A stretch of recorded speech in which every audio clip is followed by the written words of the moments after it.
Good morning friend. Chapter 6 line and angle. तो हम लोग थोड़ा सा लाइन एंड एंगल के बारे में जानते हैं। Line, a line segment extended इन नेसली on both side is called a line. It is denoted by A B or B A. तो यहाँ पे जैसे ये है, ठीक, ये ए है और ये क्या है, बी है।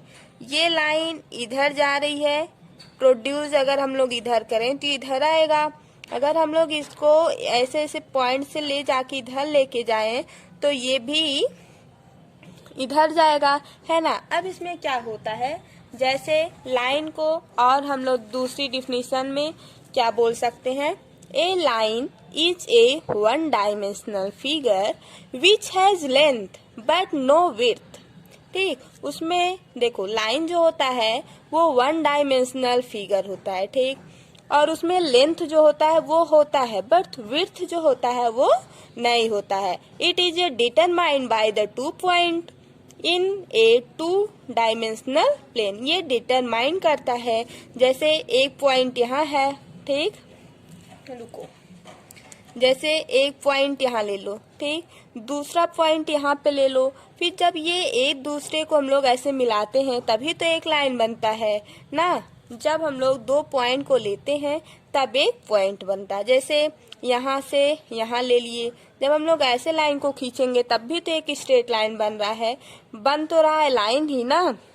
चाहे अब यहाँ पे पी नाम रख दो, क्यू रख दो, यहाँ पे यस रख दो, टी रख दो, कुछ भी रख दो, 2 पॉइंट को हम लेंगे तो लाइन ही बनेगा, है ना। तो ये लाइन हो गया। अब आता है कोलिनियर पॉइंट। अब यहाँ पे देखो, जैसे कोलिनियर पॉइंट क्या होता है, if 3 or more than 3 point lies on the same line then there are called collinear point, otherwise they are called non collinear point.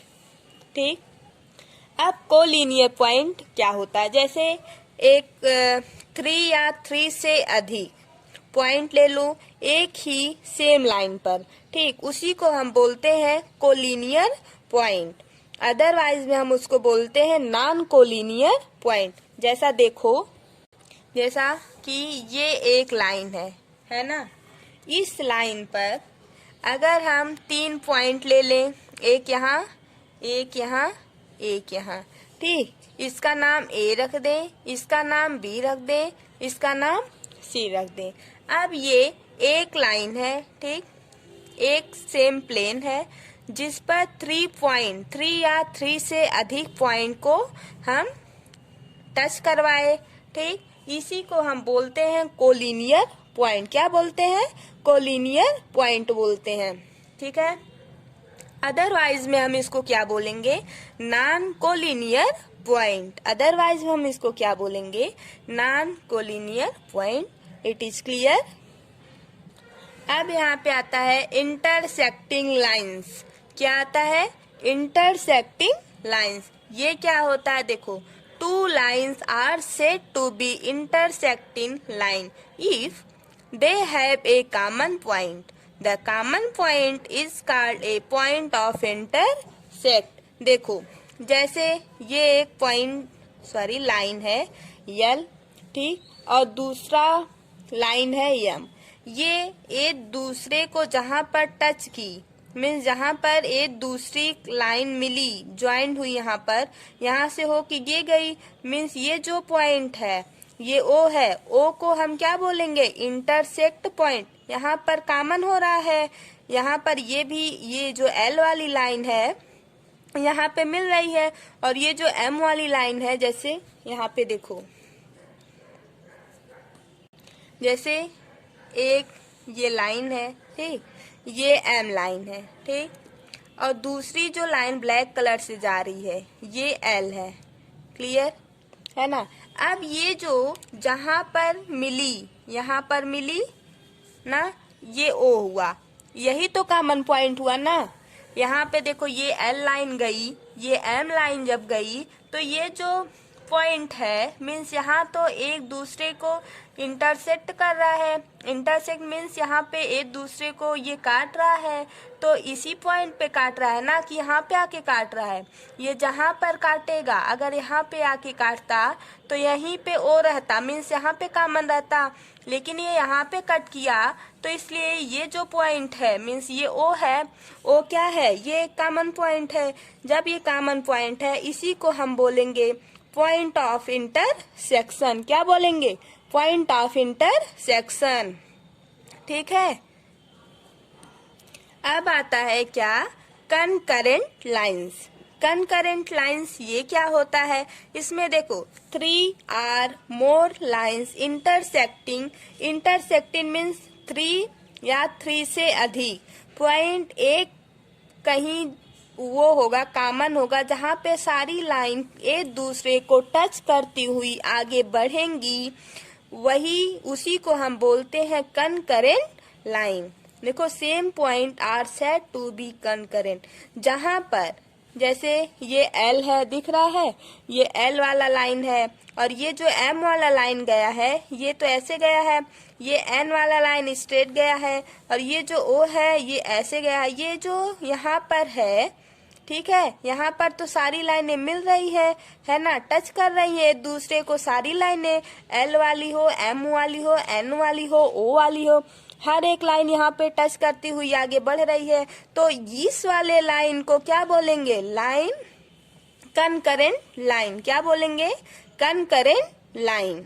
यहाँ पर ही इंटरसेक्ट कर रही ना सारी लाइंस, तो इसी को बोलेंगे इंटरसेक्ट कर रही line L, M, N, O वाली, तो इसी को हम लोग क्या बोलेंगे? Concurrent line. नहीं तो इधर देखो, जैसे ये एक लाइन है L, ठीक, अब एक लाइन ऐसे गई M, ठीक, फिर एक लाइन ऐसे आई N, ठीक, फिर अब एक लाइन ऐसे जाएगी, इसको मान लो O, ठीक, कुछ भी मान लो। अब देखो L, O, M, N, ये जो चारों लाइन है, ठीक, ये एक ही पॉइंट पर इंटरसेक्ट कर रही है। कहाँ पर? यहाँ पर। यहाँ पे सारी लाइनें मीट हो रही है, मीन्स मिल रही है एक दूसरे से। जब यहाँ पर एक दूसरे से ये लाइन मिल रही है, तब हम इसको क्या बोलेंगे? ये लाइन यहाँ पर इंटरसेक्ट कर रही है ना, यहाँ पर इंटरसेक्ट की। जब यहाँ पे तीन या तीन से अधिक, मीन्स यहाँ पे 4 लाइन है, तो ये चारों लाइन यहाँ पर इंटरसेक्ट की, मीन्स मिली, तो यहाँ पर एक कॉमन हुआ, ठीक, इस कॉमन का नाम यस रख दो, ठीक। ये जो एस है, मीन्स यहाँ पर सारी लाइनें इंटरसेक्ट की, मिली, तो इसी को हम बोलेंगे कनकरेंट लाइन। क्या बोलेंगे? Concurrent line. यहाँ पर और हम बना सकते थे, देखो ऐसे भी बना सकते हैं, इसका नाम एन रख दो, फिर ऐसे भी बना सकते हो, चाहे जैसे बनाओ, ठीक, पी रख दो, है ना। बस एक दूसरे को यहाँ पर टच करनी चाहिए, ठीक है। सारी लाइनें यहाँ पर टच करके ही जाएंगी, चाहे 3 या 3 से अधिक लाइन को ले लो और यहाँ पर टच कराओ, यहीं से होके वो जाएंगी, तो उसी को हम बोलेंगे क्या? Concurrent line. क्या बोलेंगे? Concurrent line. तो ये समझ में आया। अब हम लोग आगे बढ़ते हैं। अब यहाँ पे देखो क्या आता है, पैरेलल लाइन। पैरेलल लाइन आता है, ठीक है। पैरेलल लाइन क्या होता है? The line in the same plane which do not intersect when produced on either side. ये जो लाइन है, ये जो दिख रहा है ना, पी वाली लाइन, ये लाइन है, ठीक। सेम उसी तरह एक दूसरी लाइन जाएगी जो एक दूसरे को इंटरसेक्ट कहीं नहीं करेगी। इंटरसेक्ट मीन्स एक दूसरे को टच नहीं करेगी, काटेगी नहीं, ठीक। उसी को हम बोलेंगे पैरेलल लाइन। जैसे ये एक लाइन है, दिख रहा है, ठीक। फिर सेम उसी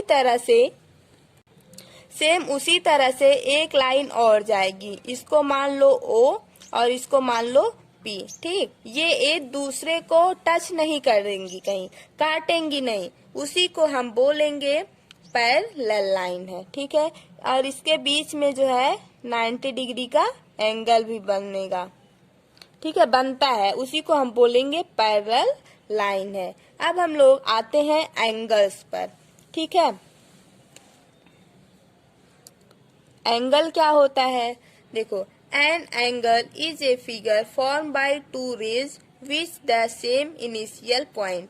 देखो, एक इनिशियल पॉइंट ले लो, ठीक, वहां से दो रेज होके गुजरेंगी, मीन्स जाएंगी, उसी को हम बोलते हैं एंगल। देखो, एक रेज ये हो गई, इसको मान लो ये एक्स है, ठीक, और ये जो रेज आ रही है इसको मान लो ये वाई है ना, और ये बीच वाले को मान लो ये पी है। देखो, एक एंगल कैसे बनता है? जब कोई एक इनिशियल पॉइंट ले लो, जैसे इनिशियल पॉइंट हमने क्या लिए? पी लिया, है ना, ये पी लिए हम लोग, तो इस पी से होकर दो रेज जा रही है ना, कौन सा? एक एक्स जा रहा है और दूसरा वाई जा रहा है, तो इसके बीच में जो एंगल बनता है ना, कौन सा? ये वाला जो एंगल बना ना, ये क्या बना? थीटा बना। इस थीटा को ही एंगल बोलते हैं। इसको क्या बोलेंगे हम? एंगल ही तो बोलेंगे ना, कुछ और बोलेंगे? एंगल ही बोलेंगे, है ना। अब आता है टाइप्स ऑफ एंगल्स। अब देखो, टाइप ऑफ एंगल है, तो टाइप ऑफ एंगल में क्या आता है? एक आता है acute angle. Acute angle first होता है जो कि 90 डिग्री से कम होता है। इसको थोड़ा सा ऐसे ही समझो। नेक्स्ट वीडियो में अगर आपको जरूरत होगी तो आप कमेंट करके बताइएगा, हम आपको वो भी बता देंगे। ठीक है, तो एक्यूट एंगल क्या होता है? जो 90 डिग्री से कम हो। जैसा कि देखो, एक्यूट एंगल कौन सा होता है? जो 90 डिग्री से कम हो उसको हम बोलते हैं एक्यूट एंगल ट्रायंगल। ठीक है, जैसे ये O हो गया, ये P और ये Q, O P Q, ये जो है ये 90 डिग्री से कम है, तो इसको हम बोलेंगे एक्यूट एंगल। ठीक है, अब आता है राइट एंगल। राइट एंगल में क्या होता है? देखो, ये O हो गया, ये A हो गया और ये B हो गया, ये 90 डिग्री बना। ठीक है, राइट एंगल जो होता है वो 90 डिग्री के इक्वल होता है। किसके इक्वल होता है? 90 डिग्री के, उसी को हम बोलते हैं राइट एंगल है ये। ठीक है, अब आता है तीसरा ऑब्ट्यूज एंगल। ऑब्ट्यूज एंगल क्या होता है? जरा देखो, ये A हो गया, ये B हो गया। ऑब्ट्यूज एंगल जो होता है ना, वो 90 डिग्री से ज्यादा होता है, 90 डिग्री से मोर होता है। देखो, an angle which is greater than 90 degree but less than 180 degree is known as a obtuse angle triangle. ठीक है, अब ये देखो 90 डिग्री से मोर है, 180 डिग्री से लेस है। ठीक है, इसको मान लो 120 डिग्री।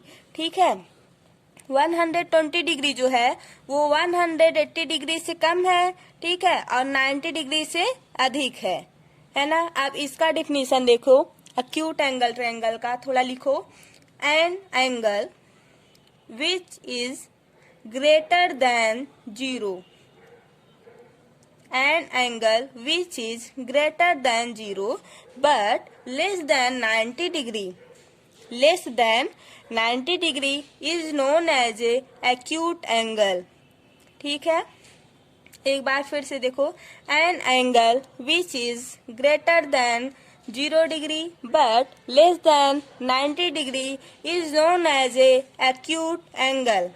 अब सेकंड लिखो, राइट एंगल, ये वाला लिखो, an angle which is equal to 90 degree is called a right angle triangle. वह एंगल जो 90 डिग्री के इक्वल होता है उसको क्या बोलेंगे? Right angle. क्या बोलेंगे? Right angle.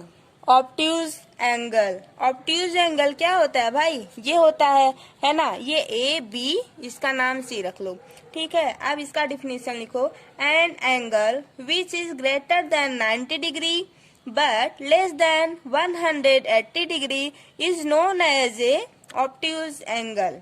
ठीक है, अब लिखो fourth, straight angle. Straight angle क्या होता है जानते हो? स्ट्रेट एंगल, अब देखो स्ट्रेट लाइन, ये ए है और ये बी है, ठीक। स्ट्रेट एंगल, स्ट्रेट एंगल का थोड़ा सा डिफिनेशन लिखो। An angle which is equal to 180 degree, which is equal to 180 degree is called a straight angle, ठीक है।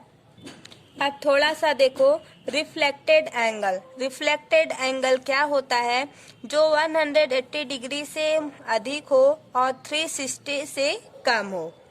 लिखो an angle which is greater then 180 degree but less then 360 degree, ठीक है। जो 360 डिग्री से कम हो और 180 डिग्री से अधिक हो, उसको क्या बोलते हैं? रिफ्लेक्टेड एंगल, ठीक है। अब आता है कंप्लीट एंगल। कंप्लीट एंगल जैसे ये है और ये, ठीक। ये जो पॉइंट है, यहाँ पे एक पॉइंट मान लो, ठीक, ये इसी पॉइंट पे गया, ठीक, और यहीं पे आ गया, मीन्स 360 डिग्री के इक्वल होगा। कौन सा? Complete angle. Complete angle means क्या होता है? जो 360 डिग्री पूरा बनता है उसे हम बोलते हैं कंप्लीट एंगल। अब आता है थोड़ा सा देखो जो कि हमको इम्पोर्टेंट है एक्सरसाइज 6.2 के लिए, ठीक है। तो अब आता है parallel line and a transversal, ठीक है। अब हम लोग जानेंगे, जैसा कि हम लोग देख चुके हैं पैरेलल लाइन, ठीक है। पैरेलल लाइन के बारे में हम देख चुके हैं। अब हम लोग देखेंगे ट्रांसवर्सल। क्या देखेंगे? ट्रांसवर्सल। कि ट्रांसवर्सल क्या होता है? Transversal a straight line which intersect two or more straight line at distinct point is called a transversal. If a transversal intersecting two parallel line, ठीक है। अब ये क्या बोल रहा है? एक स्ट्रेट लाइन रहेगा जो दो या दो से अधिक स्ट्रेट लाइन रहेगा, उसको एक लाइन जो है जब कट करेगी, ठीक है, उसी को हम बोलेंगे ट्रांसवर्सल लाइन। जैसा कि हम लोग फर्स्ट वाले में देखेंगे, इसमें देखो each pair of corresponding angle is equal. Corresponding angle क्या होता है? देखो जैसे एक ये L है लाइन, दूसरी लाइन M है, ठीक, और तीसरी लाइन इसको काटती हुई गई, मीन्स इंटरसेक्ट करती हुई L लाइन L और M को गई, ठीक। अब ये जो एंगल बन रहा है ना, ये वाला कौन सा? ये और ये, ठीक है, ये दोनों आपस में इक्वल रहेगा। करेस्पॉन्डिंग एंगल क्या होता है? यही होता है। देखो थोड़ा सा, देखो ये एक लाइन है, कौन सा है? L लाइन है। दिखा कि नहीं दिखा? दिखा, ठीक है। अब M लाइन को हम लोग दूसरे से करते हैं, ठीक। ये क्या है?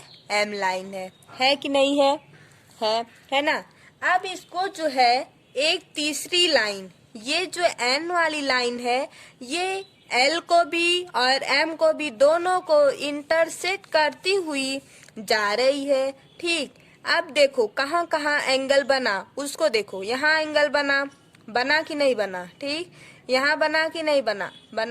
इधर भी बन रहा है ना। चाहे इधर लिखो चाहे इधर करो, लेकिन एक ही साइड लेना है हमको। देखो अगर हम इस साइड ले रहे हैं तो दोनों एंगल इसी साइड लेंगे, है ना। इसी को हम बोलेंगे करेस्पॉन्डिंग एंगल। क्या बोलेंगे? Corresponding angle. देखो ये जो एंगल है इसको मान लो A, ठीक है, इसको बी मान लेंगे हम, है ना। ये ए माने हैं और इसको बी मान लेंगे, लेकिन ये एक दूसरे के हमेशा इक्वल रहेगा, ए इक्वल रहेगा बी के। क्यों? क्योंकि ये वाला एंगल इस वाले एंगल के इक्वल रहेगा, इसलिए क्योंकि ये करेस्पॉन्डिंग एंगल है। कौन सा एंगल है? करेस्पॉन्डिंग एंगल है। करेस्पॉन्डिंग एंगल में जो एंगल लोगे, जैसे एक दूसरा, हाँ इसमें पहले देख लो, ये है थीटा और ये थीटा, ये एंगल बी है और ये एंगल ए है, ठीक है। तो ये ए वाला बी के इक्वल होगा, होगा कि नहीं होगा? होगा। क्यों होगा? क्योंकि ये करेस्पॉन्डिंग एंगल से ये एक दूसरे को हम इक्वल करेंगे, है ना। अब यहीं पर इधर ले लो, इसको हम लोग सी मान ले, फिर इसको अगर हम लोग डी मान ले, तो ये सी वाला इस डी के इक्वल रहेगा, सी वाला डी के इक्वल रहेगा। क्यों इक्वल रहेगा? इसलिए इक्वल रहेगा कि ये करेस्पॉन्डिंग एंगल है। कौन सा एंगल है? करेस्पॉन्डिंग एंगल है। यहाँ पर हम ये नहीं बोल सकते सी इक्वल रहेगा बी के, सी नॉट इक्वल टू बी। यहाँ पर हम सी बी के इक्वल नहीं कह सकते, यहाँ पर हम ए बी के इक्वल बोल सकते हैं और सी डी की इक्वल बोल सकते हैं। इसलिए बोल सकते हैं क्योंकि ये करेस्पॉन्डिंग एंगल है। कौन सा एंगल है? करेस्पॉन्डिंग एंगल है, इसलिए इसको हम ए बी की इक्वल बोल सकते हैं और सी डी के इक्वल बोल सकते हैं, है ना। अब दूसरा आता है, अब यहाँ पे देखो सेकंड है, each pair of alternate interiors angle are equal. अब इसमें क्या बोला है? अल्टरनेट इक्वल है दोनों, ठीक है। अब यहाँ पे देखो, एक लाइन एल है, दूसरी लाइन एम है और तीसरी लाइन एन जो है वो इंटरसेक्ट एल लाइन को की, फिर ये जो एन है वो इंटरसेक्ट किसको की? एम लाइन को की। ऐसे ही करती हुई जा रही है ना। तो ये वाला एंगल और ये वाला देखो, उसमें करेस्पॉन्डिंग था तो सेम सेम साइड इक्वल रहेगा। करेस्पॉन्डिंग में जो होता है सेम सेम साइड इक्वल रहेगा और अल्टरनेट में क्या रहेगा? अपोजिट साइड इक्वल रहेगा। अगर हम यहाँ पर इसको इक्वल कर रहे हैं तो इसके इधर इस साइड मीन्स इसको देखो इक्वल किए हैं, इधर ये अगर इक्वल रहेगा तो इधर ये इक्वल रहेगा। ठीक, एक बार फिर से समझो। देखो, ये एक लाइन है, कौन सा? एल, ठीक, और ये एक लाइन है, इसको समझ लो ये पी है, और ये जो लाइन है यस मान लो इसको। ये जो एस है वो एल लाइन को इंटरसेक्ट की मीन्स यहाँ पर, फिर M line sorry P line को इंटरसेक्ट की यहाँ पर, ठीक। ये जो एल और पी है दोनों को इंटरसेक्ट करती हुई आई कौन सी line? Yes line. Yes line intersect करती हुई आई तो इसके बीच में एंगल कौन सा बना? अब यहाँ पे देखो, जब करेस्पॉन्डिंग हम बता रहे थे तो ये और ये साइड इक्वल बता रहे थे। देखो, करेस्पॉन्डिंग में ये एंगल और ये एंगल हम लोग इक्वल कर रहे थे, है ना। अब हम लोग कौन सा एंगल को इक्वल करेंगे? अपोजिट साइड वाले एंगल को। अगर हम इस एंगल को ए मान लिए और इसको हम यक्स मान लिए, अपोजिट है, ये इधर है और ये जस्ट अपोजिट किसके रहेगा? इधर, ठीक। अगर ए इक्वल रहेगा यक्स के, ए इक्वल रहेगा यक्स के, तब हम लोग यहाँ पर बोलेंगे यह अल्टरनेट से इक्वल हुआ है एंगल। अल्टरनेट से ये इक्वल हुआ है। कौन सा angle? Angle A equal to angle x के, ठीक है ना। अब एक आता है थर्ड। अब यहाँ पे देखो, each pair of alternate interior angles are equal. ये इन था, ये इज था, मीन्स अंदर का, ठीक है। अब यहाँ पे देखो, ये बाहर का है, वो बाहर का था। अब ये देखो, एक सेम, दोनों एक ही साइड रहेगा। देखो एंगल, इसको मान लो एल और इसको मान लो एम। जब सब एल एम है तो इन दोनों को भी एल एम ही करो, ठीक। ये जो एंगल ये जो लाइन एल है, सेकेंड लाइन एम है, इस एल और एम लाइन को इंटरसेक्ट करते हुए एल लाइन जा रही है, एन लाइन पहले एल को इंटरसेक्ट की, फिर किसको की, एम लाइन को इंटरसेक्ट की, है ना। फिर ये जो एंगल बना इसके बीच में ये एक्स बना, और ये इसके बीच में कौन सा बना, वाई बना। तो ये एक्स इक्वल होगा वाई के, किसके इक्वल होगा, वाई के इक्वल होगा। क्यों, क्योंकि इस इंटीरियर एंगल आर इक्वल बोला है। तो अल्टरनेट इंटरनल होता तो ये अपोजिट वाला ये जो ऊपर है ऐसा रहता, एक इधर इक्वल रहेगा एक इधर। मान लो ये ए है और ये बी है, ए इक्वल हो जाता है बी के, ठीक है। ये ऐसे होता है, ठीक। अब आता है फोर्थ, ठीक। Each pair of interior angle on the same side of transversal is supplement x plus y equal to 180 degree. अब यहाँ पे देखो ये एक लाइन L है, ठीक, दूसरी लाइन M है, और ये वाला जो N लाइन है ये L और M को इंटरसेक्ट करती हुई जा रही है। तो यहाँ पर एंगल बन रहा है, इसको हम x मान लिए, और यहाँ पर बन रहा है इसको हम y मान लिए, ठीक। अब ये x जो है इस y के इक्वल, ये x यहाँ पर सप्लीमेंट्री बोला है, मीन्स यहाँ पर x और इस y को जब हम इक्वल करेंगे तो 180 के आएगा, ठीक।